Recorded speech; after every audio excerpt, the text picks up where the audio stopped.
Hello everyone, welcome to this amazing platform of our channel Panisha for Competitive Examinations and I am Piyush। तो इस particular session में हम cover कर रहे हैं DFCCL एग्जाम के लिए जो आपका मार्केटिंग मैनेजमेंट का पर्टिकुलर सेक्शन है। और इसमें अभी तक मैंने आपको 16 क्लासेस करा दी हैं, आज आपकी 17th क्लास है और हमने बहुत सारे जो इसके एस्पेक्ट हैं वो कवर कर लिए हैं। तो बस शुरू करते हैं आज का सेशन। एंड कल यार एक्चुअली थोड़ी मेरी तबीयत ठीक नहीं थी, तो कल जो आपका 6th वाला रह गया था उसका एस्पेक्ट है वो हम देखते हैं। और इवन जो हमें मार्केटिंग से पता चलता है ना, बेसिकली मैंने आपको जो कल कराया था कि लेवल ऑफ मीनिंग्स जो हमें किसी भी ब्रांड से पता चलते हैं, उसमें सिक्स वाली ब्रांड, उसमें जो आपकी सिक्स्थ मीनिंग कन्वे होती है उसकी भी बात करेंगे। और जो दूसरा एस्पेक्ट हमें पता चलता है ना किसी भी ब्रांड से क्या मीनिंग कन्वे की जाती है, वो भी हम यहाँ पे देख रहे होंगे कि उसके दो एस्पेक्ट होते हैं। ठीक है, कल हमने एक एस्पेक्ट की बात करी, अब हम दूसरा एस्पेक्ट की बात करेंगे। क्लियर है? चलो शुरू करते हैं आज का सेशन। आई होप आप लोग बहुत बढ़िया हो। देखो यार, आज के टाइम पे जो वायरल है, फीवर वगैरह हो गया या फिर कोल्ड है, ये बहुत फैला हुआ है, इससे बच के रहो। मुझे ही हो गया है तो बड़ी दिक्कत होती है इससे, ठीक है ना। सर पूरा ब्लॉकेज हो जाता है and there are many issues. ठीक है, अच्छे से अपना ध्यान रखो। एंड देखो अब इस सेशन को शुरू करते हैं। अब देखो यहाँ पे हमने बात की थी, अरे भाई कितना है ये, वेट अ सेकंड। यहाँ पे देखो हमने बात कर ली थी जो वैल्यूज हमें कन्वे की जाती हैं किसी भी ब्रांड से। ठीक है, और वेट अ सेकंड, देखो ये सब अब आज हमें पढ़ना है, देखो ध्यान से।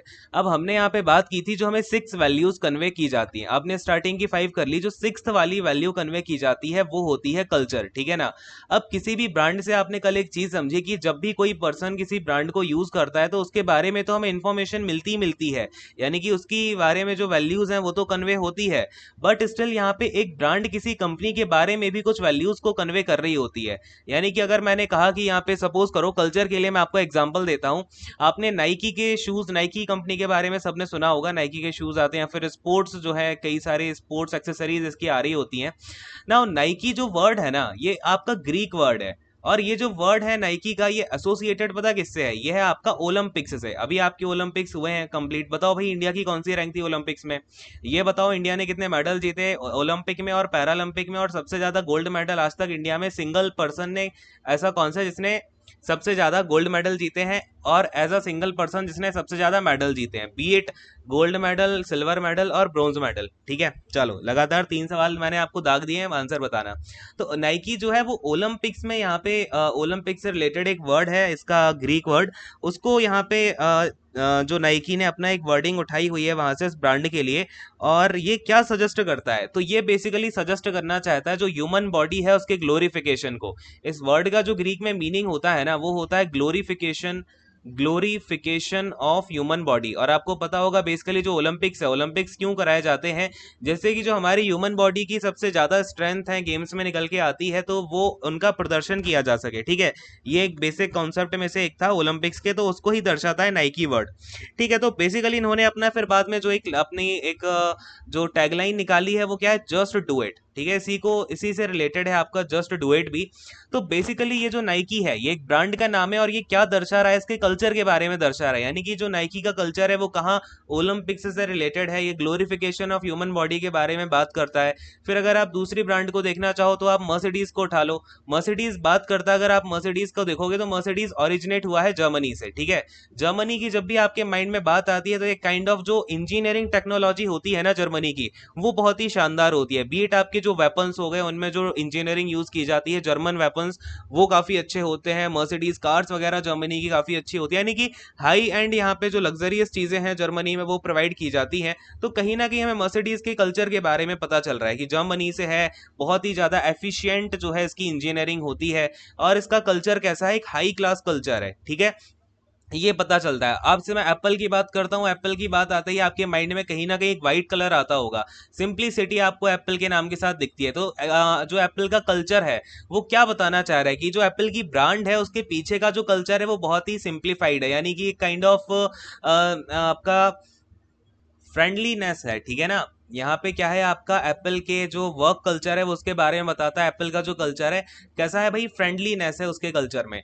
तो आप उनके जो भी जितने भी प्रोडक्ट आते हैं, आप उनके प्रोडक्ट्स में एक काइंड ऑफ सिंप्लीफिकेशन देख पाओगे। अगर आप, ये मैंने आपको पहले ही बताया हुआ है कि अगर आप देखोगे एप्पल का कोई भी प्रोडक्ट तो बड़ा ही नीट पैकिंग में आता है। उसका जो डब्बा रहता है उसमें भी इतना ज्यादा कुछ हौच पौच नहीं होती कि सारे कलर डाल दिए, बस एक प्लेन सा डब्बा आता है छोटी सी, उसमें मतलब बहुत ही नीट आता है। ठीक है, ये चीज मुझे बहुत अच्छी लगती है इनकी, बहुत ही नीट जो है, नीट नीट तरीके से चीज़ों की पैकेजिंग करके दे रहे होते हैं।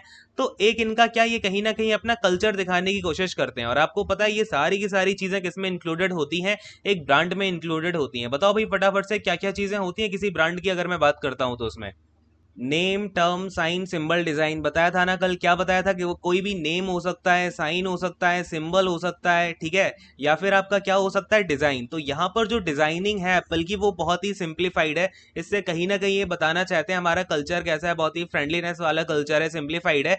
और दूसरी बात इनका, अगर आप सिंबल देखोगे, एप्पल का सिंबल आपने देखा ही होगा, कल मैंने बनाया भी था। अब ये फिर से बनाना बड़ा मुश्किल काम है। देखो ऐसे जो भी सिंबल होता है एप्पल का सबको पता ही होगा, ठीक है। तो उसके सिंबल में आपने देखा यहाँ पे एक बिटेन एप्पल है, यानी कि एक खाया हुआ एप्पल है। तो इस बेसिकली इससे क्या दर्शाना चाहते हैं, ये दर्शाना चाह रहे हैं कि हम किसी चले हुए पाथ पे नहीं जाना चाहते। यानी कि पहले से जो सेट पाथ होते हैं ना, किसी एक पर्टिकुलर जो आप अगर बोलना चाहो रूढ़िवाद जो होता है ना, हमारी कंपनी उसको फॉलो नहीं कर रही है। ये दर्शाना चाहते हैं अपनी ब्रांड के सिंबल से। तो इससे हमें कहीं ना कहीं इनके कल्चर के बारे में भी पता चल रहा होता है। अरे बात यहाँ पे क्लियर है सारी। ये हो गया आपका सिक्स्थ वाली जो हमें वैल्यू यहाँ से पता चल रही होती है या फिर कन्वे की जाती है आपका किसी भी ब्रांड से। अब आज हम और आगे बढ़ते हैं, यहाँ पे और भी अच्छी चीजें कवर करेंगे और यहाँ से काफी क्वेश्चंस बनते हैं। ब्रांड हो गया आपका, फिर एक टॉपिक आता है। देखो जैसे हमने क्या क्या चीजें कवर की, हमने पहले कवर कर लिया कि भाई प्रोडक्ट क्या होता है, फिर हमने कवर किया भाई सर्विसेज से जितने भी क्वेश्चंस बनते हैं, बिकॉज मार्केटिंग का बहुत ही इंटीग्रल पार्ट है। देन हमने पढ़ रहे हैं हम यहाँ पे कि ब्रांड क्या होती है, फिर इसमें ही बीच में आपका आएगा टेस्ट मार्केटिंग क्या होता है, फिर इसमें धीमे धीमे अलग अलग टाइप के मार्केटिंग के टाइप्स आएंगे। इसके बाद आपका आएगा कि प्राइसिंग स्ट्रेटजीज क्या होती हैं, प्राइसिंग क्या अपना मेन रोल प्ले करता है। बेसिकली हम ये क्या कर रहे हैं ना कि मार्केटिंग में मैंने आपको जो पॉइंट्स बताए थे कि मार्केटिंग में प्राइसिंग का पॉइंट भी होता है ना, तो इस प्राइसिंग के पॉइंट से जहां जहां से क्वेश्चंस बन सकते हैं वो भी हम कर लेंगे। तो हमें बहुत ही मतलब पता है आपको डिफाइंड वे में काम करना होता है, ठीक है। तो शुरू करते हैं। आई होप आपको चीजें क्लैरिफाइड हो रही होंगी हम कैसे कैसे आगे बढ़ रहे हैं। एंड इसमें बीच में आपका वो भी आएगा, क्या बोलते हैं उसको, बीसीजी मैट्रिक्स का यहाँ पे क्या रोल है। तो वो सब हमें ब्रांड के बाद आएगा वो कि भाई बीसीजी, जैसे मैं आपको ब्रांड समझा दूंगा सारे के सारे ब्रांड क्या होते हैं, किस किस टाइप की ब्रांडिंग की जाती है, क्या ब्रांडिंग स्ट्रेटजीज होती हैं, उसके बाद मैं आपको बीसीजी समझाऊंगा, पूरा क्लैरिफाइड होगा। जैसे कि मैंने जब आपको सारे के सारे यहाँ पे सेगमेंटेशन करा दिया, सेगमेंटेशन के बाद मैंने आपको वॉल्स फ्रेमवर्क कराया, तो आपको उसकी क्लैरिटी बहुत ज्यादा हुई होगी, ठीक है। तो प्लेसिंग जो होती है ना, जैसे कि हमने मार्केटिंग में जो पोजिशनिंग समझा था कि पोजिशनिंग चीजों की बहुत इंपॉर्टेंट होती है, बी इट मार्केटिंग और बी इट आपका टीचिंग में, ठीक है। खैर अब देखो, अब हम पढ़ने वाले हैं यहाँ पे ब्रांडिंग के बाद कुछ इंपॉर्टेंट टर्म्स आते हैं। जैसे कि एक होता है आपका ब्रांड आइडेंटिटी, ठीक है, क्या होता है आपका ब्रांड आइडेंटिटी, और एक होता है आपका ब्रांड इमेज। इन दोनों में फर्क क्या है, इन दोनों में थोड़ा सा एक डिफरेंस है और यहां से क्वेश्चन बनता है। बड़े ही ध्यान से आप समझेंगे ब्रांड आइडेंटिटी क्या है और ब्रांड इमेज क्या है। तो सबसे पहले तो मैं इसकी आपको डेफिनेशन कराता हूं, और याद रखना कि ब्रांड आइडेंटिटी की डेफिनेशन दी है डेविड आकर ने। किसने दी है, डेविड आकर ने जो है इसकी डेफिनेशन दी है। जैसे आप देख रहे होगे कुछ ना कुछ नाम आते जा रहे हैं जैसे हम आगे बढ़ रहे हैं। तो मार्केटिंग में आपके लिए कुछ नाम इंपॉर्टेंट थे। अब जैसे हम ब्रांड की बात करते हैं ना, तो ब्रांड में ये जो पर्सन है, आकर हो गए, आपके परशुरमन हो गए, इनका नाम आपको बार बार देखने को मिलेगा क्योंकि इन्होंने जो है ब्रांडिंग के ऊपर काफी कुछ आर्टिकल्स लिखे हैं, इनके आर्टिकल्स वैलिड भी रहे, ठीक है। तो ये चीजें हैं। खैर यहाँ पे डेविड आर्कर ने क्या कहा कि एक ब्रांड आइडेंटिटी क्या होती है, it is a unique set. क्या बोला इन्होंने, it is a unique set of, क्या होता है ये, यूनिक का मतलब होता है सबसे ज्यादा अद्वितीय, ठीक है, हिंदी में क्या बोलेंगे, अद्वितीय। अब unique set of brand associations, ठीक है ना, किसका होता है, ब्रांड एसोसिएशंस का, associations, that a brand strategist, that, ये मैंने एन बीच में लगा दिया, that a brand strategist, strategist, जो कि एक ब्रांड स्ट्रेटेजिस्ट क्या करता है, एस्पायर्स टू क्रिएट और मेंटेन, ठीक है, क्या हो जाएगा, एस्पायर्स टू क्रिएट और मेंटेन। तो समझना बेसिकली ये क्या होता है, ये उन ब्रांड एसोसिएशंस का यूनिक सेट है। हमेशा याद रखना, अगर आपसे कभी पूछा जाए ब्रांड आइडेंटिटी कैसी होती है, तो यूनिक होती है, हर किसी के लिए एक यूनिक सेट होगा। नाउ ऑफ ब्रांड एसोसिएशंस, जो कि ब्रांड स्ट्रेटेजिस्ट, जैसे कि आपको कोई भी अगर अपनी ब्रांडिंग कराना चाहता है तो उसके लिए अलग अलग लोग होते हैं ना।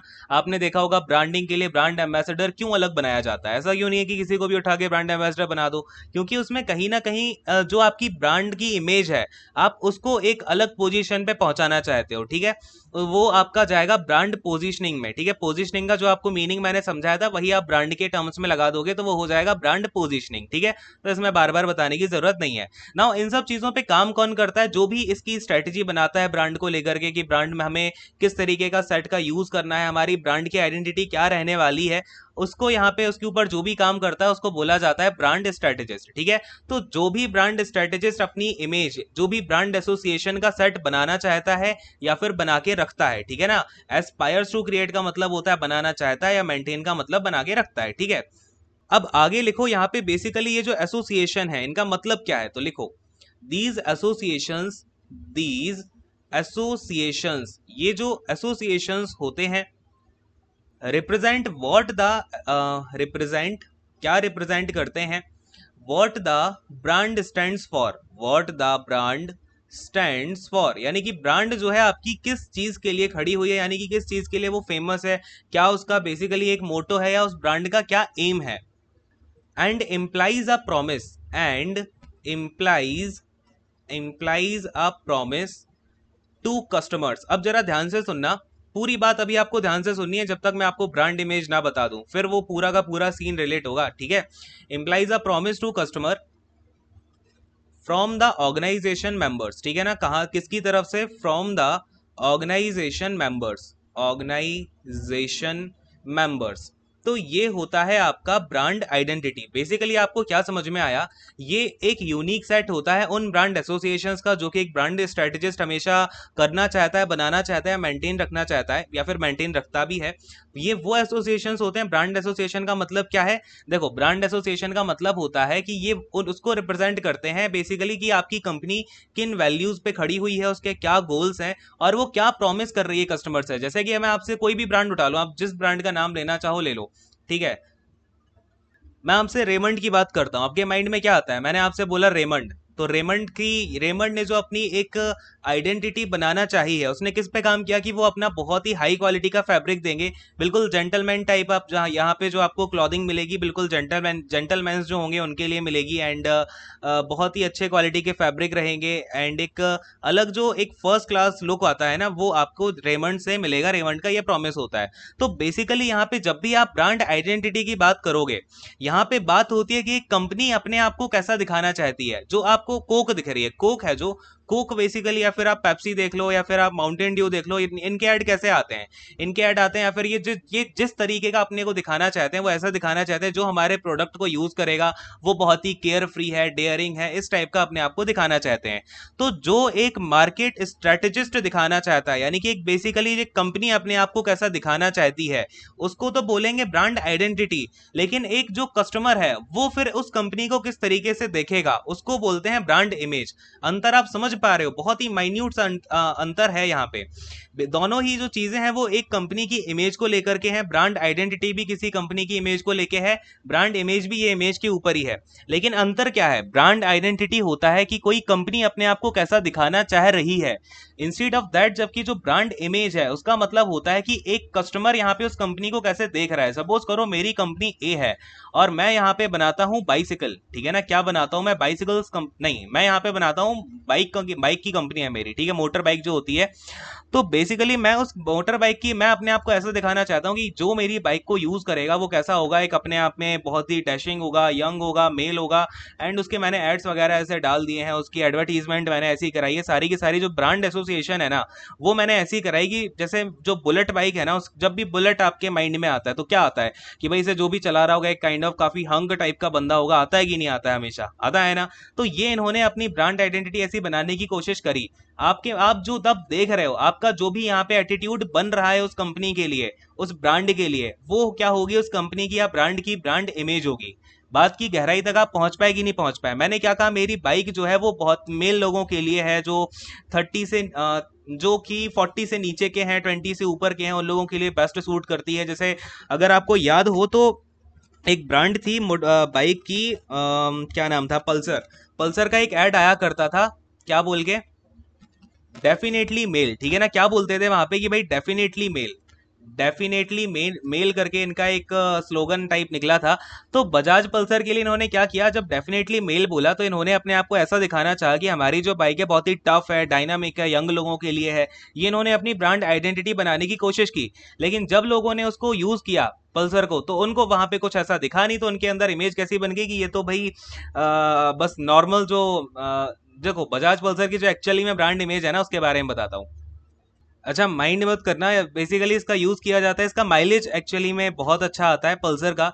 तो माइलेज अच्छा आने की वजह से जो आपके डेली यूज में आपको वर्क देखने को मिलते हैं, न्यूज़पेपर वगैरह बांटना हो गया या फिर आपका मिल्क ले जाना हो गया, जो दूध ले जाते हैं, तो उसके लिए इसका यूज सबसे ज्यादा किया जाने लगा और धीमे धीमे जो है इसको मार्केट प्लेस में ऐसे यूज करने लग गए। तो बेसिक जो अब इसका यूज, अब कस्टमर के लिए ब्रांड इमेज क्या बनी है कि इसका बस माइलेज अच्छा है, आप कुछ भी यूज कर सकते हो। और ये क्या दिखाना चाह रहे थे, इनके लिए ब्रांड आइडेंटिटी क्या थी कि ये अपनी तरफ से दिखाना चाह रहे थे डेफिनेटली मेल्स के लिए बहुत बढ़िया है हमारी, और एक डायनामिक इसको लुक देने की इन्होंने कोशिश की। लेकिन ओवरऑल जो हम इनकी ब्रांड इमेज बन के आती है वो ऐसी आई कि भाई ठीक है, चलो मीडियम के लिए एक अगर मिडिल क्लास फैमिली की बात करें तो उसके लिए ठीक ठाक है, या फिर अगर किसी को ज़रूरत है कुछ काम करने की, माइलेज से अच्छा माइलेज वगैरह चाहिए है, ज़्यादा उसको पर्सनस लेके नहीं जाने, आई मीन दो डबलिंग की ज़्यादा ज़रूरत नहीं पड़ती है, तो उसके लिए ये बाइक ठीक निकल के आती है। तो आई होप आपको क्लियर हुआ होगा। चलो इसके लिए आप एक लाइन लिख लो, क्लैरिटी आ गई है ना कि ब्रांड इमेज क्या होती है और ब्रांड आइडेंटिटी क्या होती है। ठीक है, एग्जाम्पल से ही ये क्वेश्चन दिया जाता है। थोड़ा सा यहाँ पे नीचे आएंगे और इसके लिए आप लिखो भाई ब्रांड इमेज। क्या लिखोगे, ब्रांड इमेज लिख लेना, ब्रांड भी लिख ही देता हूँ, ब्रांड इमेज।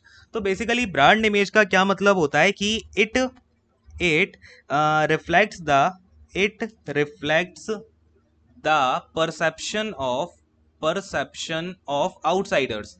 ठीक है, ये किसका परसेप्शन यहाँ पे दिखा रहा होता है, तो आउटसाइडर्स का क्या परसेप्शन है किसी भी ब्रांड को लेके, उसको रिफ्लेक्ट करता है। अच्छा, आउटसाइडर कौन है यहाँ पे, आउटसाइडर हो जाएंगे आपके कस्टमर, यानी कि कस्टमर्स का बेसिकली जो यहाँ पे आपका परसेप्शन है वो यहाँ पे दर्शाया जाता है इसके अंदर, ब्रांड इमेज के अंदर। और किसके लिए भाई, ऑफ कोर्स ब्रांड के लिए, तो अबाउट द ब्रांड क्या हो जाएगा, अबाउट द ब्रांड। तो किसका परसेप्शन दिखाता है, ये कस्टमर्स का परसेप्शन दिखाता है कि उनका एक ब्रांड को लेके क्या परसेप्शन बना हुआ है। और ब्रांड आइडेंटिटी होता है कि एक जो एक unique set of brand association, जिसमें कि आपकी कुछ वैल्यूज हो जाएंगी, क्या एक कंपनी प्रॉमिस कर रही है कस्टमर से, वो सब इसमें दिखाया जाता है ब्रांड आइडेंटिटी में। ठीक है, तो अब बताओ दोनों में सबसे ज्यादा इंपॉर्टेंट कौन सा होगा, जो ब्रांड इमेज होगी दैट इज मोर इंपॉर्टेंट, अगर आपको अच्छी सी अपनी एक ब्रांड इक्विटी मेंटेन करनी है ना। अब देखो ब्रांड इक्विटी पे अभी आएंगे, आपको ब्रांड इक्विटी में, चलो एक बार ब्रांड इक्विटी की बात करते हैं, फिर बताता हूँ ये ब्रांड इमेज कैसे उसमें हेल्प करती है। ठीक है ना, चलिए फिलहाल ब्रांड इक्विटी पे आगे बढ़ेंगे। एक चीज आप यहाँ पे समझो कि अगर आपसे कभी पूछा जाए विच ऑफ द फॉलोइंग, ऐसा क्वेश्चन पूछ लिया जाए कि which of the following affects किसको भाई, ब्रांड वैल्यू को, कि ब्रांड वैल्यू जो होती है किसी भी कंपनी की उसको कौन अफेक्ट करेगा। एक ऑप्शन आपको दिया है ब्रांड आइडेंटिटी, एक दिया है आपको ब्रांड इमेज। ठीक है, तो बताओ कौन सा अफेक्ट करेगा ब्रांड वैल्यू को। याद रखना हमेशा जो ब्रांड इमेज होती है वही आपकी ब्रांड वैल्यू को अफेक्ट करेगी, बिकॉज ब्रांड आइडेंटिटी आप कुछ भी बनाना चाहते हो वो आपका अंदर का मामला है। तो कभी भी अगर इस तरीके का क्वेश्चन पूछा जाए तो कंफ्यूज नहीं होना। और अगर ऐसा पूछा जाए कि इंटरनल किसी भी कंपनी का क्या पॉइंट ऑफ व्यू होता है इंटरनल लोगों के अकॉर्डिंग, तो वो आता है आपका किसमें, ब्रांड आइडेंटिटी में। ये देखो यहाँ पे अगर आपका इंटरनल पूछा जाए और अगर एक्सटर्नल पूछा जाए तो होता है ब्रांड इमेज। तो ये कुछ पॉइंट्स हैं, ये आपको याद रखने हैं। ठीक है, अब हम बात कर रहे हैं ब्रांड इक्विटी की। सबसे पहले ब्रांड इक्विटी की दो डेफिनेशन डिट्टो आपकी पूछी जाती है। ब्रांड इक्विटी, कि भाई ब्रांड इक्विटी क्या होता है, इसकी देखो बेसिक जो है ब्रांड इक्विटी की दो लोगों ने डेफिनेशन दी। और देखो अब क्या क्या डेफिनेशन है। सबसे पहली डेफिनेशन तो 1991 में आई थी, लेकिन आपको मैं 1993 वाली पहले बताऊंगा, बिकॉज अंडरस्टैंडिंग उसमें ज़्यादा आपको मिलेगी। तो 1993 में आपकी आई थी, किसके द्वारा आई थी, तो ये अगेन अपने जो क्या नाम था इनका, लेन कैलर करके नाम था इनका। ठीक है ना, क्या नाम था, लेन कैलर। इन्होंने क्या डेफिनेशन दी कि ब्रांड इक्विटी क्या है। तो ऐसे आप लिखोगे, सबसे पहले तो पूरा चुपचाप इसको लिखना पड़ेगा। लिखो, इट इज यानी कि इट किसको डिनोट कर रहा है, ब्रांड इक्विटी को। It is defined in terms of किसके टर्म्स में डिफाइन किया गया है, मार्केटिंग अफेक्ट्स। ठीक है ना, in terms of marketing effects कौन से भाई, uniquely attributed to the brand. ठीक है, क्या हो जाएगा, ऐसे मार्केट अफेक्ट जो कि यूनिकली एट्रीब्यूट करते हैं, attributed to the brand. Clear है, एक चीज आपको ये समझनी है, ये तो इनकी बेसिक लाइन होगी जो इन्होंने एक बोली कि आपका ब्रांड इक्विटी ऐसे डिफाइन कर सकते हैं, अगर हम मार्केटिंग इफेक्ट के टर्म्स में डिफाइन करना चाहें तो वो मार्केटिंग इफेक्ट जो कि किसी भी ब्रांड को यूनिकली एट्रीब्यूट करते हैं, ठीक है। देन क्या बोला इन्होंने, फॉर एग्जाम्पल आप क्या ले सकते हो, ये पूरी डेफिनेशन में ही है इनकी actually. For example when certain outcomes result, when certain outcomes result, क्या करते हैं भाई, सर्टेन आउटकम रिजल्ट करते हैं फ्रॉम द मार्केटिंग फ्रॉम, थोड़ा सा नीचे आते हैं, the marketing of a product, ठीक है। देखो मेजरली हम क्या लेके चलते हैं, प्रोडक्ट, यहाँ पे आप और करके सर्विस भी लिख सकते हो, ठीक है, फ्रॉम अ प्रोडक्ट और सर्विस, ठीक। देन आगे क्या हो जाएगा आपका, because of its brand name, because of its brand name, ठीक है।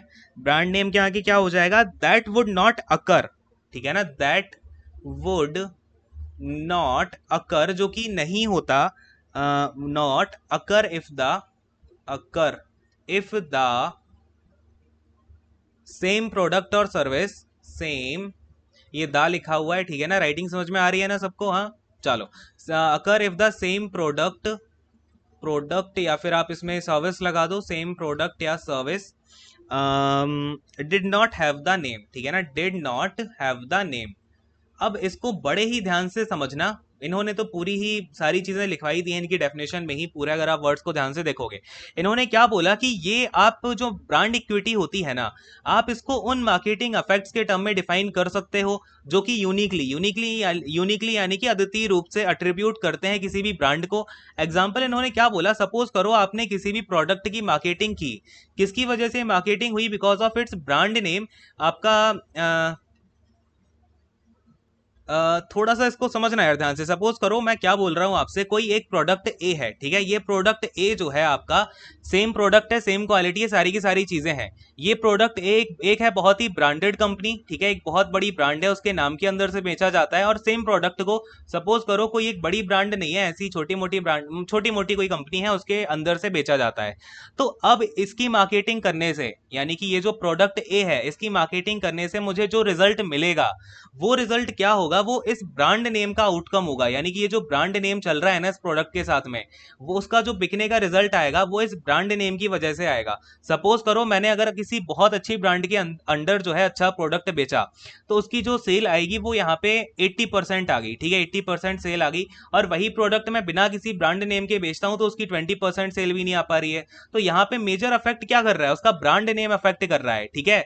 यानी कि यहाँ पे बेसिकली जो मार्केटिंग अफेक्ट्स आ रहे हैं ना, ये जो अफेक्ट आपको देखने को मिल रहा है, यहाँ पे जो रिजल्ट आ रहा है हमारा, वो किसकी वजह से आ रहा है, इस ब्रांड नेम की वजह से। यानी कि वो जो अगर ये जो आपका रिजल्ट है ये 80% नहीं आता इफ द सेम प्रोडक्ट या service did not have the same name, ठीक है, सेम नेम आएगा, सेम ब्रांड नेम।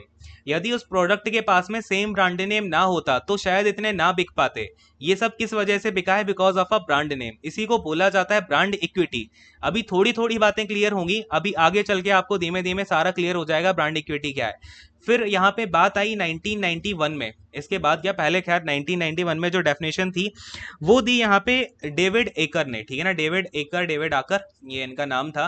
तो डेविड आकर ने क्या बोला, इसको भी समझो, फिर दोनों को मिला के जो आपकी अंडरस्टैंडिंग बनेगी वो आपको बेटर समझ में आ जाएगा फिर, ठीक है। चलो देखो इसको, तो देखो, तो ब्रांड्स हैव इक्विटी, क्या बोला इन्होंने कि ब्रांड्स के पास इक्विटी होती है।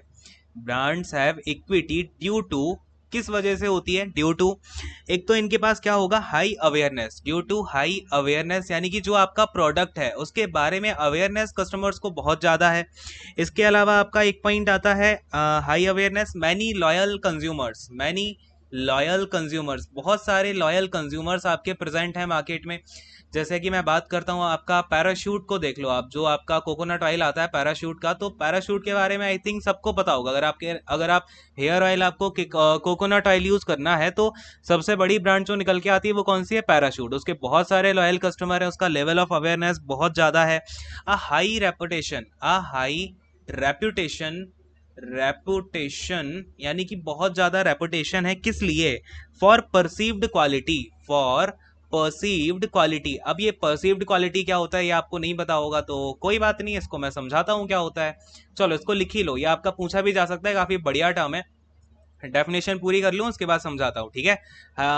High reputation for perceived quality, ये हो गए टर्म्स आपके। Then and property assets, property assets. अब ध्यान देना यहाँ पे जब भी हम ब्रांड इक्विटी की बात करेंगे तो दो टर्म्स निकल के आते हैं। एक तो आपकी एक तो जो आपका एक एस्पेक्ट है वो हो गया कस्टमर के लिए आपकी ब्रांड क्या मैटर करती है, यानी कि आपके ब्रांड के बारे में अवेयरनेस बहुत ज्यादा है, आपकी ब्रांड के लॉयल कस्टमर्स काफी ज्यादा हैं, आपकी परसीव्ड क्वालिटी है। एंड देन आपका जब प्रॉपर्टी एसेट की बात होती है यानी कि आपकी ब्रांड के पास क्या होना चाहिए, एक तो डिस्ट्रीब्यूशन चैनल्स जो हैं आपकी ब्रांड के या फिर कंपनी के बहुत अच्छे हैं, ठीक है। डिस्ट्रीब्यूशन चैनल्स ये भी आपका ब्रांड इक्विटी में आता है, ध्यान देना। डिस्ट्रीब्यूशन चैनल्स हो गए या फिर आपके पेटेंट्स हो गए, ठीक है। जो पेटेंट्स राइट होते हैं ना, पेटेंट्स तो पता होगा सबको, नहीं पता है तो अब चलो ये भी समझा दूंगा। पेटेंट्स हो गए, इसके अलावा क्या हुआ आपके पास में, ट्रेडमार्क हो गया, ठीक है। जो ट्रेडमार्क होता है ना आपकी पर्टिकुलर ब्रांड का, आपने यहाँ पे क्या कर लिया लीगली, अगर आपके पास में है सारे राइट्स तो उसको ट्रेडमार्क बोलते हैं। कल मैंने समझा ही दिया इसको, तो ये हमने इसीलिए समझा था ट्रेडमार्क को, बिकॉज ब्रांड इक्विटी में ये बहुत बड़ा रोल अपना प्ले कर रहा होता है, ठीक है। इसके अलावा क्या होगा आपका, ब्रांड एसोसिएशंस, यानी कि आपके जो भी ब्रांड एसोसिएशंस हैं वो काफ़ी यहाँ पे स्ट्रांग होंगे। तो brand strong, basically strong brand associations, यानी कि जब भी मैंने आपसे ब्रांड इक्विटी की बात की, आपके माइंड में क्या आना चाहिए, सबसे पहली बात तो यहाँ पे कि ब्रांड इक्विटी जो है वो डिफाइन किया जाता है उन मार्केटिंग अफेक्ट्स में, उस अफेक्ट में आपका दर्शाया जाता है जो कि आपके यूनिकली एट्रीब्यूट होते हैं किसी भी ब्रांड से एसोसिएटेड। अब देखो एट्रीब्यूट का मतलब क्या होता है, गुण होते हैं, किसी भी ब्रांड के कुछ अद्वितीय गुण होंगे जो कि उसकी मार्केटिंग को अफेक्ट करेंगे। जैसे कि फॉर एग्जांपल अगर आपकी किसी ब्रांड नेम के अंदर आपने कोई प्रोडक्ट बेचा तो वो बहुत ज्यादा बिक गया, अगर आप उस ब्रांड नेम के अंदर प्रोडक्ट नहीं बेचते तो वो बहुत कम बिकता। इसी हमने जब इस फर्क को देखा, ऑब्जर्व किया, तो इसी अफेक्ट को हमने क्या बोल दिया कि ये ब्रांड इक्विटी का अफेक्ट है। अब ये ब्रांड इक्विटी, जैसे ब्रांड नेम मैंने बोला किसी ब्रांड नेम के अंदर, तो ये ब्रांड इक्विटी बनी किन किन चीजों से मिलके, तो ये बनी कि लोगों को इसके बारे में अवेयरनेस ज्यादा है ना उस ब्रांड नेम के बारे में, तभी तो लोगों ने इतना ज्यादा खरीदा, जो कि इफेक्ट लेके आई आपकी मार्केटिंग में, और उससे आपका ब्रांड इक्विटी निकल के आती है। अरे बात की गहराई तक पहुंच रहे हो। इसके दो तीन एस्पेक्ट हैं आपके। पहला एस्पेक्ट क्या बोल रहा हूं, आपका हाई अवेयरनेस हो गया, लॉयल कस्टमर्स हो गए, कंज्यूमर्स हो गए सॉरी। देन आपका हाई रेपुटेशन हो गई परसीव्ड क्वालिटी की। चलो लिखो परसीव्ड क्वालिटी क्या होती है, यहाँ पे लिखो आप, कलर मैं इसको चेंज कर देता हूं। नाउ देखो परसीव्ड क्वालिटी क्या है। परसीव्ड क्वालिटी, जब भी मैं आपसे परसीव्ड क्वालिटी की बात करूंगा ये बहुत बार यूज होने वाला है, तो इसका मतलब क्या हो जाएगा, it is the impression of excellence. ये क्या है, it is the impression of excellence, impression of excellence. Excellence तो पता ही होगा, सबसे बेहतर चीज का जो इंप्रेशन है, that a customer experiences, that a customer experiences, experiences, ठीक है ना। कस्टमर जो कि क्या करता है, एक्सपीरियंस करता है अबाउट अ प्रोडक्ट, ब्रांड और बिजनेस। अबाउट अ प्रोडक्ट, किस कोई भी आपका प्रोडक्ट हो सकता है, ब्रांड हो सकती है, और आपका बिजनेस हो सकता है। सपोज करो मैं यहाँ पे कोई एक सर्विस प्रोवाइड करता है, जैसे कपिल शर्मा शो है, वो सर्विस प्रोवाइड करता है, उसकी जो क्वालिटी है वो बहुत बढ़िया है, उसका इंप्रेशन जो है एक एक्सीलेंस इंप्रेशन पड़ता है कस्टमर के एक्सपीरियंस में। अच्छा, कस्टमर जब भी मैंने एक्सपीरियंस लिखा है तो इसका मतलब आप समझ रहे हो, ये क्या है, इनटेंजिबल होगा। जो भी आप परसीव्ड क्वालिटी है आपकी कैसी होगी, इनटेंजिबल। बिकॉज अगर आपने कोई अच्छी कार दी है बना के, उसमें कंफर्ट है, कंफर्ट जोन काफी है, सपोज करो आप ऑडी लेके आ गए, उसमें कंफर्ट है, सारी चीजें हैं, लग्जरियस है, तो इससे आपको क्या मिल रहा है, आपका जो एक्सपीरियंस है वो इनहेंस हो रहा है, आपका जो एक्सपीरियंस है वो एक्सीलेंस पे जा रहा है। तो ये जो इंप्रेशन मिल रहा है कैसा है, ये परसीव्ड क्वालिटी है। मैं अगर किसी भी ब्रांड की बात करूं जो अच्छी ब्रांड है, वो अपनी एक प्रोडक्ट में कहीं ना कहीं परसीव्ड क्वालिटी प्रोवाइड करने की कोशिश करती है, ठीक है। चाहे वो सर्विसेज के टर्म में हो, चाहे वो आपकी कोई ब्रांड हो, चाहे कोई प्रोडक्ट हो। जैसे कि आप नाइकी के शूज ले लो, बहुत ही कंफर्टेबल होते हैं, ठीक है। और आजकल तो ऐसे भी आ गए, आप अपना पैर डालोगे, आपके पैर के अकॉर्डिंग वो अपना साइज कर लेगा, ठीक है। तो ये सब चीजें हैं, नाइकी हो गया, रिबॉक हो गया, तो ये सब आपका होता है परसीव्ड क्वालिटी में। आई होप क्लैरिफाइड होगा। अब समझ गए ना कि किसी कंपनी का क्या होगा यहाँ पे, कि उसकी हाई रेपुटेशन है, कि ये कंपनी जो है बहुत ही अच्छी चीज प्रोवाइड करके देती है, बहुत ही एक आपका एक्सीलेंस का इंप्रेशन प्रोवाइड कराती है, ठीक है। देन आपका क्या होगा, प्रोप्रिएटी एसेट्स में आपकी डिस्ट्रीब्यूशन चैनल्स बहुत अच्छे हैं, ठीक है। किसी भी ब्रांड के अगर डिस्ट्रीब्यूशन चैनल्स अच्छे हैं, जगह जगह पे डिस्ट्रीब्यूशन है उसके प्रोडक्ट का, तो जाहिर सी बात है अवेयरनेस बढ़ेगी, एंड अवेयरनेस बढ़ेगी तो इक्विटी बढ़ेगी। देखो हर चीज आपस में रिलेटेड है, आपको इसलिए समझा रहा हूँ इतना ज्यादा चिल्ला चिल्ला के, ठीक है।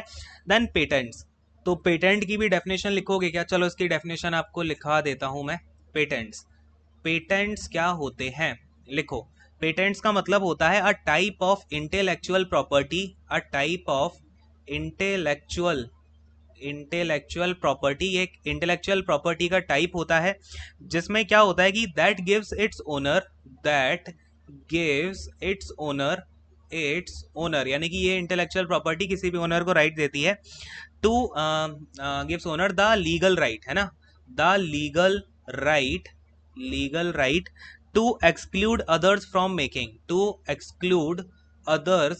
मेकिंग, यानी कि आप कोई चीज प्रोड्यूस करते हो, आपने उसका पेटेंट करवा लिया, इसका मतलब है कि वो चीज बस फिर आप ही प्रोड्यूस कर सकते हो और कोई उसको नकल करके प्रोड्यूस नहीं कर पाएगा, ठीक है। That gives is owner the legal right to exclude others from making, ठीक है, फ्रॉम मेकिंग या प्रोड्यूसिंग, इस तरीके की चीजें, ठीक है। तो इसको बोला जाता है कि आपने क्या कर लिया, पेटेंट करवा लिया। जैसे कई सारी बुक्स होती हैं अपना पेटेंट करवा लेती हैं कि हमने ये अपनी बुक बनाई हुई है, इसका कोई अलग से वर्जन नहीं निकालेगा, वो बात अलग है कि ये जितना ज़्यादा फॉलो हो नहीं पाता है। बट जो बिजनेस होते हैं उसमें बहुत ही अच्छे से इसको फॉलो किया जाता है कि पेटेंट्स जो है आपको एक राइट दे देते हैं, कौन सा, लीगल राइट देते हैं कि आप और लोग जो है वो आपका वो प्रोडक्ट नहीं बना सकते हैं, ठीक है। आई होप आपको क्लियर हुआ होगा। और कैसा आपका ये कौन सी प्रॉपर्टी होती है, तो ये इंटेलेक्चुअल प्रॉपर्टी का एग्जांपल है पेटेंट्स, ठीक है ना। क्लियर है क्या पूरी बात? फटाफट से हाँ बोलो। अच्छा, इसमें आपका इन्वेंशन भी होता है, जैसे जो इन्वेंशंस होते हैं ना, इन्वेंशन किए जाते हैं कई सारे, तो उनके ऊपर लिया जाता है पेटेंट। ये बात याद रखना कि पेटेंट अलग होता है, कॉपीराइट अलग होता है, ट्रेडमार्क अलग होता है। अब ये सब यार इसमें आपका इतना ज्यादा कुछ खास है नहीं, ट्रेडमार्क और पेटेंट जरूरी था, बता दिया है। जब हम ये कभी बाद में पढ़ेंगे तो और भी डिटेल में बताऊंगा क्या कॉपीराइट होता है, क्या पेटेंट होता है। वैसे पेटेंट मेजरली 20 ईयर्स के लिए मिलता है, इन्वेंशन जब भी आपने कोई नया इन्वेंशन किया है तो, ठीक है। ये सब बातें होती हैं। खैर, आई होप आपको क्लैरिफाइड हो गया। तो जो जो भी आपके पेटेंट्स हैं, ट्रेडमार्क्स हैं, आपने सपोज करो कोई लैक्मे है, सपोज करो ये लैक्मे जो है अपना कुछ फॉर्मूला यूज करता होगा, अपने जो फाउंडेशन क्रीम्स आती हैं, ब्ला ब्ला टाइप्स की क्रीम आती हैं, अब तो पता भी नहीं है मुझे। तो उसमें क्या होता है कि वो अपना पेटेंट ले लिया उसने कि ये फॉर्मूला मैं यूज कर रहा हूँ, मेरी कंपनी यूज कर रही है, तो ये फॉर्मूला मेरी ही कंपनी यूज करेगी, इसने ही इन्वेंट किया हुआ है, ये पेटेंट मेरे पास है, और कोई अगर ऐसा फॉर्मूला यूज करता है तो उसके ऊपर मैं लीगल एक्शन ले सकता हूं, ठीक है। ये होता है पेटेंट लेना। आई होप अब क्लैरिफाइड हो गया होगा। ट्रेडमार्क आपको पता ही है, ट्रेडमार्क क्या होता है, अपना जो भी ब्रांडिंग है उसका आपने लीगल राइट खरीद लिया, देन स्ट्रॉन्ग आपके ब्रांड एसोसिएशन है, डिस्ट्रीब्यूशन चैनल है, ये सारे के सारे किसको अफेक्ट करते हैं, आपका ब्रांड इक्विटी को अफेक्ट करते हैं। तो यहाँ पे आगे चल के जो आकर थे, आकर नहीं, यहाँ पे अब देखो थोड़ा सा नीचे आते हैं, और नीचे आओ, और नीचे देखो, यहाँ पे अब यहाँ पे मैंने आपको एक फिगर मैं आपके लिए लेके आया था। थोड़ा सा रुको, ऊपर जाना पड़ेगा हमें, हाँ ये रहा। देखो जब भी हम बात करते हैं किसी भी ब्रांड इक्विटी की, तो ब्रांड इक्विटी में क्या होता है कि यहाँ पे ये जो आपके सामने आपको दिख रहा है, ये है आपका ब्रांड इक्विटी मॉडल। क्या है ये? आपका ब्रांड इक्विटी मॉडल है, और मॉडल मॉडल कुछ नहीं है, ये बस 2 मिनट की चीज है। ब्रांड इक्विटी मॉडल ये दिया किसने था? केविन केलर ने दिया।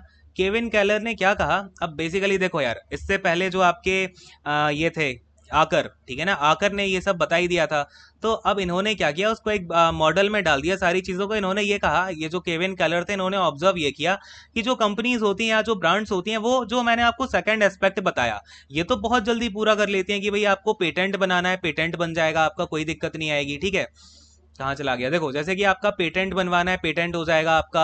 आपको ट्रेडमार्क बनवाना है, ट्रेडमार्क आप बना सकते हो। डिस्ट्रीब्यूशन चैनल अपने आप बिल्ड कर सकते हो, ये तो हो जाता है किसी भी कंपनी से। लेकिन किसी भी ब्रांड को अगर अपनी ब्रांड इक्विटी हमेशा मेंटेन रखनी है, तो उसके लिए सबसे इंपॉर्टेंट जो 4 चीजें हैं वो होती हैं ब्रांड क्या, नेम अवेयरनेस, ब्रांड की लॉयलिटी, आपका फिर परसीव्ड क्वालिटी, और ब्रांड एसोसिएशंस। क्या बोला यहाँ पे इन्होंने, जो आपके केविन केलर थे ब्रांड इक्विटी मॉडल में, कि ब्रांड इक्विटी अगर आपको मेंटेन करनी है तो इन 4 चीजों पे आपको पूरा का पूरा ध्यान देना ही होगा कि आपका जो ब्रांड नेम है वो लोगों तक पहुंचे तो सही। सपोज करो अगर आज के टाइम पे आपको कोलगेट पता ही ना होता, तो क्या इतना ज्यादा यूज हो रहा होता उस ब्रांड के बारे में, हमें अवेयरनेस ही नहीं होती। तो ब्रांड नेम अवेयरनेस आपको बढ़ानी है। इसका सबसे बढ़िया एग्जाम्पल दूं मैं आपको, आपने वो सुना होगा, आजकल एक ड्रिंक आती है, एनर्जी ड्रिंक, जिसका नाम है रेड बुल, ठीक है। Red bull. अब समझ रहे हैं इनकी मार्केटिंग स्ट्रेटेजी, ये भी एक ध्यान देना यहाँ पे। अब ये बहुत बढ़िया है, मैंने काफ़ी पहले पढ़ा था इसको कहीं पे, जब मैं कोई मतलब मैंने ये देखा था कहीं पे इसका एग्जाम्पल, और मुझे यहाँ पे बेस्ट सूटेड लग रहा है।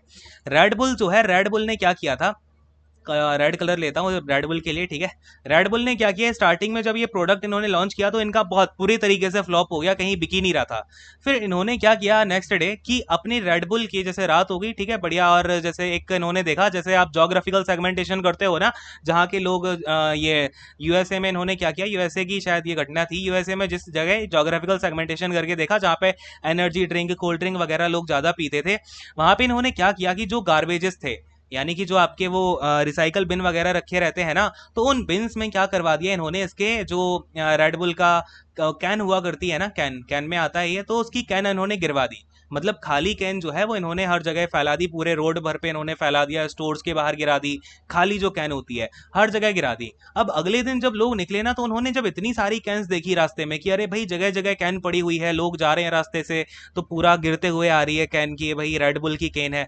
तो यहाँ पे बेसिकली क्या किया इन्होंने, ब्रांड का नेम की अवेयरनेस बढ़ गई लोगों में कि यार ऐसी क्या चीज़ है जो कि ये यहाँ पे इतने सारे लोगों ने यूज़ कर रखी है, सबने ये सोचा कि सारे लोग पीते हैं तभी तो इतने सारे यहाँ पे आपको हर डस्टबिन में दिख रहा है, लोग अपना यहाँ पे फेंकने जा रहे हैं अपना कचरा, तो वहां भी उनको वो दिख रहा है, रेड बुल का पड़ा हुआ है यहाँ पे जो कैन है, ठीक है। तो इनको जगह जगह रास्ते में पड़ी हुई दिख रही है कैन, कैन वगैरह जो इसकी थी आपकी, ठीक है, कैन नहीं कैन बोलते हैं। तो ब्रांड नेम की अवेयरनेस इन्होंने ऐसे बढ़ाई, और धीमे धीमे धीमे धीमे जो रेड बुल का मार्केट था वो अपने आप अब अपने आप जो है ग्रोथ फेज में आ गया। तो इन्होंने जो इंट्रोडक्शन कराया वो तो कराया अपना, चलो लॉन्च किया होगा, लेकिन इनका मेन इंट्रोडक्शन जो हुआ वो इनका इसी स्ट्रेटजी से हुआ कि इन्होंने रोड पे पूरा फैला दिया था अपना जो रेड बुल के कैंस थे या फिर कैनिस्टर्स थे, वो जगह जगह डाल दिए। तो बेसिकली फिर इनका जो है ग्रोथ फेज में आ गया और अभी भी चल रहा है, ठीक है। तो ऐसे क्या है, ब्रांड नेम अवेयरनेस आपकी होनी चाहिए, ब्रांड इक्विटी अगर आपको बनानी है तो। फिर दूसरी बात की ब्रांड लॉयल्टी होनी चाहिए। ऐसा नहीं है कि आपने नाम तो चलो ठीक है, आपने जगह जगह कैन फैला भी दी, तो क्या होगा फिर आपका, अगर वो आपका अच्छा नहीं होगा, अगर आपका इतना ज़्यादा अच्छा टेस्ट नहीं होगा, या उसकी जो भी आपकी ब्रांड आप ऑफर करने लग रही है प्रोडक्ट, उसकी क्वालिटी अच्छी नहीं होगी, तो ब्रांड लॉयल्टी नहीं बन पाएगी। यानी कि आपको कहीं ना कहीं प्रोडक्ट अच्छा देना है जिससे कि आप अपने कस्टमर्स के बीच में अपने ब्रांड की लॉयल्टी बना के रख पाओ, ठीक है। तो जितनी भी ब्रांड है उनमें कहीं ना कहीं कोई ना कोई चीज़ तो इंपॉर्टेंट है ही सही, या तो वो आपको स्टेटस से जोड़ रहे हैं, या फिर वो बहुत अच्छी चीज़ ऑफर कर रहे हैं, या फिर आपको सिक्योरिटी ऑफर कर रहे हैं, तभी आप वो प्रोडक्ट लेने लग रहे हो, उसकी ब्रांड लॉयल्टी बनी हुई है, ठीक है। देन आप परसीव्ड क्वालिटी, यानी कि आपका जो प्रोडक्ट है उसमें आप जो एक्सपीरियंस अपने कस्टमर को दे रहे हो वो बहुत ही अपर लेवल का दो, एक्सीलेंट लेवल का आप उन्हें एक्सपीरियंस दो। और जो ब्रांड एसोसिएशंस हैं आपके तो अब ये जो आपका ब्रांड एसोसिएशंस है ना, ये बहुत ही इंपॉर्टेंट है, इसको बड़े ध्यान से समझना। ब्रांड एसोसिएशन आपका दो टाइप्स का होता है बेसिकली, और ब्रांड एसोसिएशन का मतलब क्या है कि आपकी ब्रांड की जो इमेज, अब मैंने बोला था ना आपको कि इमेज के बारे में एक और एस्पेक्ट अभी मैं आपको बताता हूँ। देखो मैंने क्या बोला कि ब्रांड एसोसिएशन का मतलब है कि एक जो आपका कस्टमर है वो क्या फील करता है, उसके अंदर क्या ब्रांड की इमेज बनती है। जैसे ही मैंने कोई ब्रांड बोली, सबसे पहले तो आप एक एग्जांपल समझो, नीचे आएंगे और हम ब्रांड एसोसिएशन की बात करेंगे। अभी यहाँ से काफ़ी क्वेश्चन पूछे गए हैं, थोड़ा सा और नीचे आएंगे। देखो मैंने आपसे बोला ब्रांड एसोसिएशन, ठीक है ना, क्या बोला मैंने, ब्रांड एसोसिएशन की हम यहाँ पे बात करने लग रहे हैं। मैंने आपको सपोज करो यहाँ पे दो पर्सन बैठे हुए हैं, एक पर्सन ए है, एक पर्सन बी है। जो ए पर्सन है उसने हमेशा जो है लोकल वॉचेस को यूज़ किया है, और सपोज करो इसने 500 से ज़्यादा की कोई वॉच नहीं ली, तो उसके दिमाग में सारी यही चीज़ है कि कोई भी हो वॉच वो तो 500 की लमसम होगी। उसे ना ही यहाँ पे अगर मैं आपसे बात करूँ तो उसे नहीं पता कि ये जो रोलेक्स ब्रांड है, ये रोलेक्स ब्रांड की वॉचेस भी आती हैं, ठीक है, उसने रोलेक्स ब्रांड के बारे में नहीं सुना।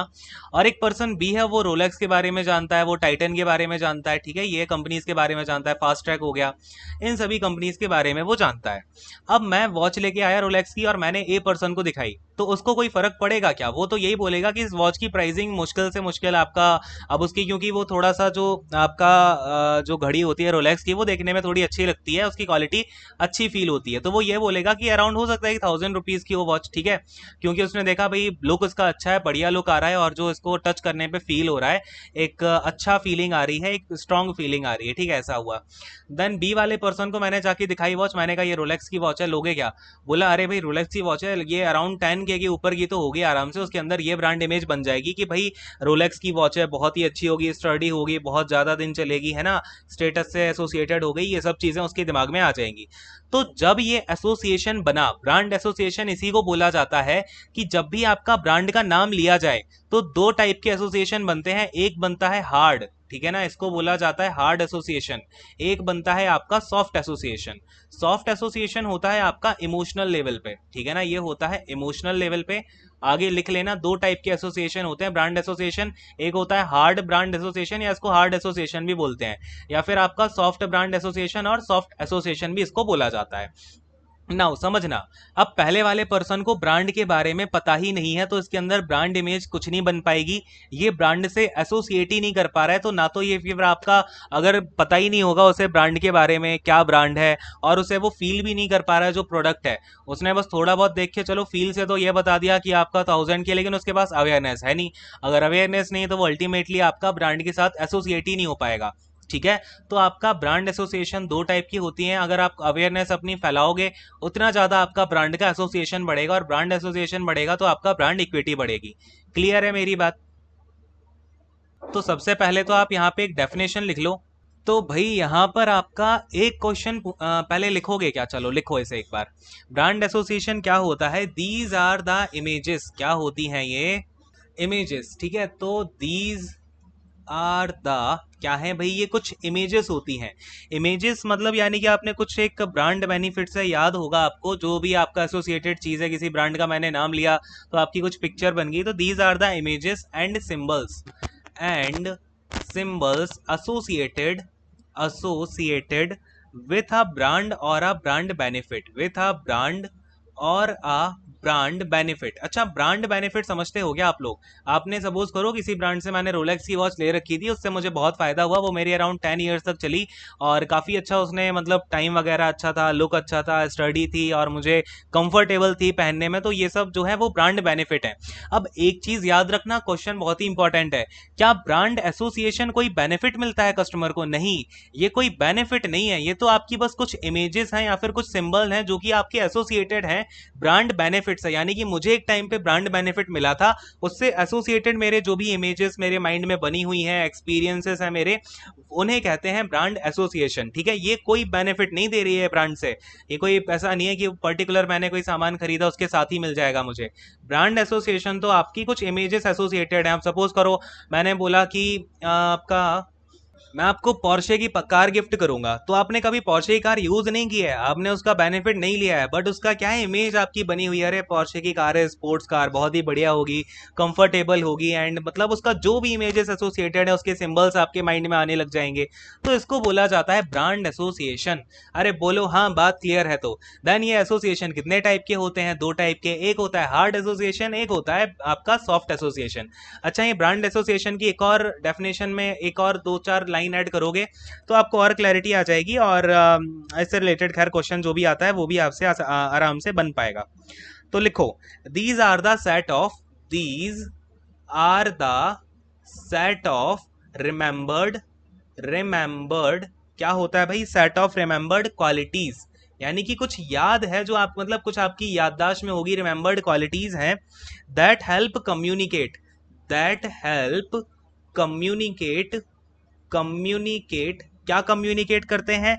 इंफॉर्मेशन टू द कस्टमर, यानी कि जो भी इंफॉर्मेशन कस्टमर को कम्युनिकेट होती है वो किस कुछ रिमेंबर्ड क्वालिटीज में आपकी कम्युनिकेट की जाती है, ठीक है। Communicate information to the customer, तो ये चीज़ है। यानी कि सपोज करो आपने कुछ किसी के आपकी ब्रांड से एसोसिएटेड किसी के अंदर कोई रिमेंबर्ड क्वालिटी है, मतलब ये क्या होता है, पूरा मिला के सेट ऑफ क्वालिटीज होता है, ठीक है ना, set of remembered qualities. I hope आपको क्लैरिटी आई होगी इसमें। सपोज करो मैंने यहाँ पे कोई एक ब्रांड का प्रोडक्ट यूज किया और वो बड़ा गंदा निकल गया, तो मेरा जो सेट ऑफ रिमेंबर्ड क्वालिटीज होगा वो बहुत गंदा होगा कि भाई अरे ये ब्रांड तो गंदी है, इसकी प्राइसिंग इतनी नहीं होनी चाहिए, बेकार ब्रांड है, ठीक है। तो ये सब होता है आपका एसोसिएटेड वैल्यूज। तो ब्रांड एसोसिएशन, तो ब्रांड एसोसिएशन आपका बहुत अच्छा होना चाहिए। नाउ ये सॉफ्ट ब्रांड एसोसिएशन क्या होता है और आपका हार्ड ब्रांड एसोसिएशन क्या होता है, ये समझ लो। ये सॉफ्ट हार्ड के आगे एसोसिएशन लिख लेना अपने आप से, ठीक है। देखो, तो इट इंक्लूड्स क्या हो जाएगा आपका हार्ड वाले में, हार्ड वाला लिखाता हूं पहले। इट इंक्लूड्स, क्या इंक्लूड होता है? कस्टमर्स, ये कस्टमर का इतना ही लिख देता हूँ, कस्टमर्स क्या हो जाएगा, कस्टमर का परसेप्शन है ना, customers perception, perception of tangible, perception of tangible, tangible आपका कोई टेंजिबल एक्सपीरियंस होगा, और functional attribute of a brand, और functional attribute of a brand, attribute of a brand. Suppose करो मैंने क्या कहा यहाँ पे आपका, देखो सारा सपोज सपोज का ही खेल है, आपको सब ब्रांड के बारे में ऐसे ही समझ में आएगा। मैंने बोला ऑडी है, ऑडी में आप क्या, अगर आपने कभी ऑडी टच की हुई है, उसको आपने यूज किया हुआ है, तो बेसिकली आपने क्या किया, आप कार के अंदर बैठे होगे, आपका परसेप्शन होगा उसमें बैठने का, आपको जो सेट ऑफ रिमेंबर क्वालिटीज होंगी वो आपको याद आएगा कि अरे मैंने टच किया था उसको। बेसिकली आप जब कार की बात करोगे तो आपने टच किया होगा उसको, तो ये क्या हो जाएगा, हार्ड एसोसिएशन, यानी कि आपका जो टेंजिबल था, आपने जिसको भी टच किया, या फिर जो आपका ब्रांड का फंक्शनल एट्रीब्यूट था, वो आपका किस में इंक्लूड होगा, वो होगा हार्ड एसोसिएशन में। होता क्या है, इसमें भी आपकी कुछ रिमेंबर्ड क्वालिटीज होती हैं, ठीक है ना।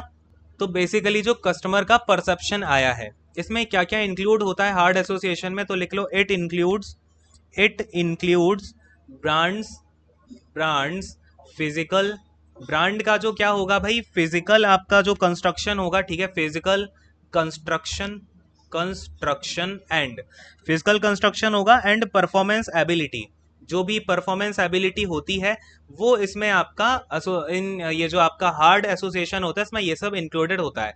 फिजिकल कंस्ट्रक्शन हो गया और आपकी परफॉर्मेंस एबिलिटी हो गई। अब वहीं जब हम बात करते हैं आपका यहाँ पे सॉफ्ट, ये जो सॉफ्ट एसोसिएशन की या फिर सॉफ्ट ब्रांड एसोसिएशन की बात करेंगे, तो इस टाइप में आपका जो मैंने इमेज वाली बात की थी ना एसोसिएशन में, जो इमेज वाला फैक्टर होता है वो आपका सॉफ्ट वाले एसोसिएशन से आपका रिलेटेड होता है, ठीक है, सॉफ्ट एसोसिएशन, उसमें आता है इमेज वाला फैक्टर। ध्यान देना, आपका जो सॉफ्ट एसोसिएशन है वो पॉजिटिव भी हो सकता है और ये नेगेटिव भी हो सकता है, और ये कंप्लीटली आपका इमोशनल होता है, ठीक है। कैसा होता है ये, इमोशनली डिपेंडेंट, इमोशनली डिपेंडेंट आपका ये होता है, डिपेंडेंट। अब बेसिकली जब ये सॉफ्ट एसोसिएशन की बात की गई तो इसके ना अलग से 3 टाइप डिवाइड किए गए सॉफ्ट एसोसिएशन में भी। एक को बोला गया कि इससे क्या होता है, इमेज की बात हो रही है ना, तो इमेज ऑफ प्रोवाइडर क्या आ जाएगा इसमें, आपका इमेज ऑफ प्रोवाइडर आ जाती है, देन इमेज ऑफ प्रोडक्ट आ जाती है, इमेज ऑफ प्रोडक्ट आ जाता है, देन इसमें आपका थर्ड नंबर पे आ जाता है इमेज ऑफ यूजर, ठीक है, इमेज ऑफ यूजर। अब थोड़ा सा इनको आप ध्यान से समझना, इमेज ऑफ प्रोवाइडर हो गया, इमेज ऑफ प्रोडक्ट हो गया, एंड इमेज ऑफ यूजर हो गया।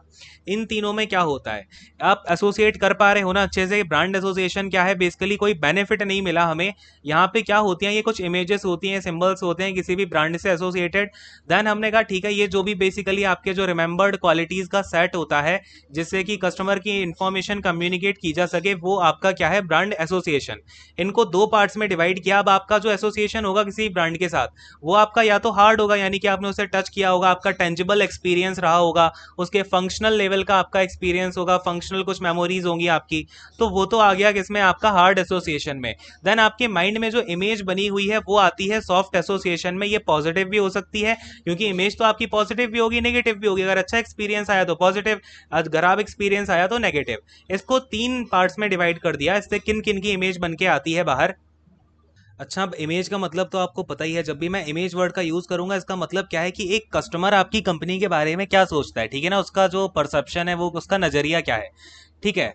तो परसेप्शन का मतलब होता है कि नजरिया या फिर जो फील होता है। नाउ इमेज ऑफ प्रोवाइडर का मतलब क्या है, इसमें आपका कस्टमर क्या सोचेगा कि भाई जैसे अगर मैं आपके सामने गूगल का नाम लेता हूं, तो इस ब्रांड के बारे में आपका क्या फील आता है कि जो मेरा प्रोवाइडर है गूगल है, वहाँ के लोग काफ़ी कूल होंगे, वो जो वहाँ के लोग काफ़ी हेल्पिंग, जो हेल्पिंग नेचर के होंगे, ठीक है ना, ये सब बातें आती हैं। इमेज ऑफ प्रोडक्ट क्या आती है, सपोज करो यहाँ पे मैंने अगर कोई यहाँ पे मर्सिडीज की कार खरीदी, तो आपकी इमेज ऐसी ही बनेगी ना, अगर मैं मर्सिडीज का नाम लेता हूँ कि बहुत ही कंफर्टेबल होगी, हाई इंजीनियरिंग, वही सब बातें, देखो घुमा घुमा के वही सब बातें आएंगी, ठीक है ना। तो बस नाम कहीं ना कहीं बदलते जाएंगे, वो चीज़ें घुमा के, अब है सारा का सारा ब्रांडिंग का ही पार्ट। देन यूजर में भी क्या होगा, जो यूजर मर्सिडीज यूज करता होगा वही कल वाली बातें, वो बहुत ही ज़्यादा एफिशिएंट होगा, वो काफ़ी रिच होगा, या फिर उसका कैरेक्टर क्या होगा, कल्चर क्या होगा, वही बातें जो आपका ब्रांड से एसोसिएटेड होती हैं, जो आपको ब्रांड से क्या मिलता है उनके बारे में जानकारी मिलती है, ठीक है।